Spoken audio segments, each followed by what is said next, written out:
Market எவ்வளவுதான் மேலே போறதுக்கு ட்ரை பண்ணாலும் கால் செல்லர்ஸ் விட மாட்டேறாங்களே. அடுத்தது என்ன பார்க்கலாம் வாங்க.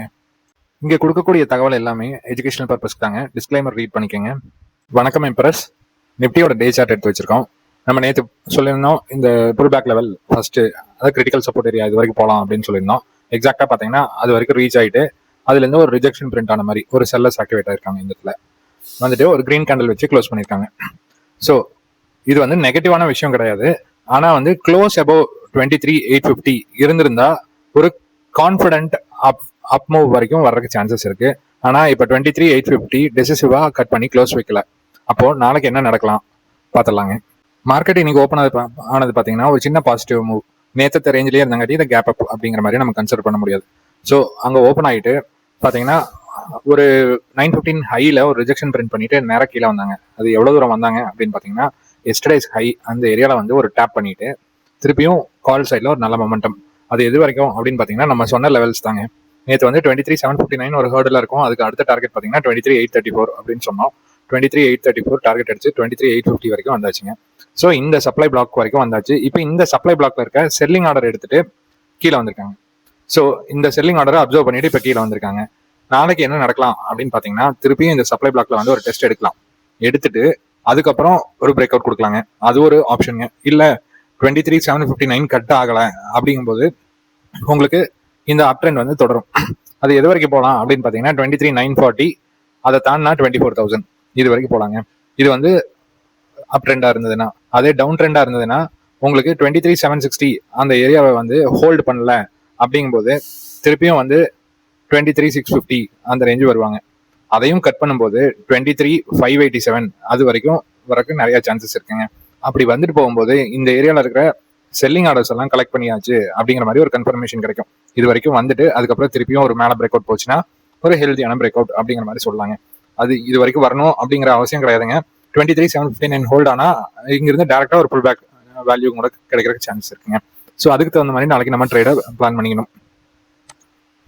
பேங்க் நிப்டி நம்ம என்ன சொல்லியிருந்தோம் அப்படின்னு பாத்தீங்கன்னா 55,104 ஃபர்ஸ்ட் டார்கெட் சொல்லியிருந்தோம். அதை தாண்டினா 55,636 அப்படிங்கிற லெவல் வரைக்கும் போகலாம் அப்படின்னு சொல்லியிருந்தோம். ஆனா 55,550 வரைக்கும் போயிட்டு அதுக்கப்புறம் ஒரு சின்ன ப்ராஃபிட் புக்கிங் அது மாதிரி வந்து இங்க க்ளோஸ் பண்ணிருக்காங்க. நாளைக்கு கிரிட்டிக்கல் லெவல்ஸ் அப்படின்னு பாத்தீங்கன்னா 55,104 அப்படிங்கிறது ஒரு கிரிட்டிக்கல் சப்போர்ட் ஜோன். இதை வந்து ஹோல்டு பண்ணாங்க அப்படின்னா திருப்பி 55,630 ஃபர்ஸ்ட் டார்கெட், அப்புறம் 55,993 இது வரைக்கும் ஒரு அப் ட்ரெண்ட் போற சான்சஸ் இருக்கு. அதே 55,104 கட் பண்ணாங்கன்னா 54,760 அப்படிங்கிற லெவல் வரைக்கும் ஒரு டவுன் ட்ரெண்ட் வருவாங்க. ஸோ இதை நோட் பண்ணி வச்சுக்கோங்க, நாளைக்கு ட்ரேட் பண்றதுக்கு யூஸ் ஆகும். ப்ரீமியம் சார்ட்ல நம்ம என்ன சொல்லியிருந்தோம், கால் சைட்ல வந்து 252க்கு மேல இருந்ததுன்னா ஃபர்ஸ்ட் டார்கெட் 285, செகண்ட் டார்கெட் வந்து 352 அப்படின்னு சொல்லியிருந்தோம். மார்னிங் ஓப்பன் ஆனதே இந்த 285 ஏரியால ஓப்பன் ஆனாங்க. ஓப்பன் ஆயிட்டு திருப்பி ஒரு ரீடெஸ்ட் 252 வந்தாச்சு. வந்துட்டு இங்க நம்ம ஒரு என்ட்ரி போட்டிருந்தாலே ஒரு 100 பாயிண்ட் டார்கெட் கிடைச்சதுங்க.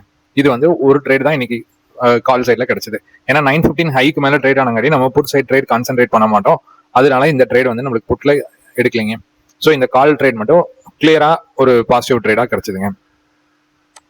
அதை கன்ஃபார்ம் பண்ற விதத்துல இங்க பாத்தீங்கன்னா உங்களுக்கு புட் சைட்ல பாத்தீங்கன்னா மார்னிங்கே வந்து லோ பிலோ போயாச்சு. லோ பிலோ போயிட்டு இந்த கடைசியா இந்த புட்ல ட்ரேடுக்கு வந்திருந்தாலும் கால் சைட்ல இவ்வளவு பாயிண்ட் அக்ரெசிவா கால் செல் பண்ணிருக்காங்க. ஆல்மோஸ்ட் ஒரு 100 பாயிண்ட் செல் பண்ணிருக்காங்க. ஆனா இங்க பாத்தீங்கன்னா 100 பாயிண்ட்ஸ் ஏறல. ஸோ ரெண்டு சைடும் செல்லிங் தான் பண்ணியிருக்காங்க. அதனாலதான் வந்து நான் இன்னைக்கு தம்னையிலே வந்து ஒரு செல்லர்ஸ் கால் செல்லர்ஸ் ஆக்டிவா இருக்காங்க அப்படின்னு நம்ம சொல்லியிருந்தது காரணம் பாத்தீங்கன்னா இந்த கடைசி ஒரு 230 அப்படிங்கும் போதுல இருந்து ஒரு கால் செல்லிங், ஒரு ஹெவியான கால் செல்லிங் பண்ணியிருக்காங்க. அது எது வரைக்கும் அப்படின்னு பாத்தீங்கன்னா நேற்று ஹை 285 வரைக்கும் கால் செல்லிங் பண்ணியிருக்காங்க. ஸோ நாளைக்கு வந்து நம்ம 23,800 சார்ட் எடுத்து வச்சிருக்கோம். ஏன்னா அதுதான் ஈக்குவல் க்ளோஸ் அப்படிங்கிற ஏரியால இருக்கு.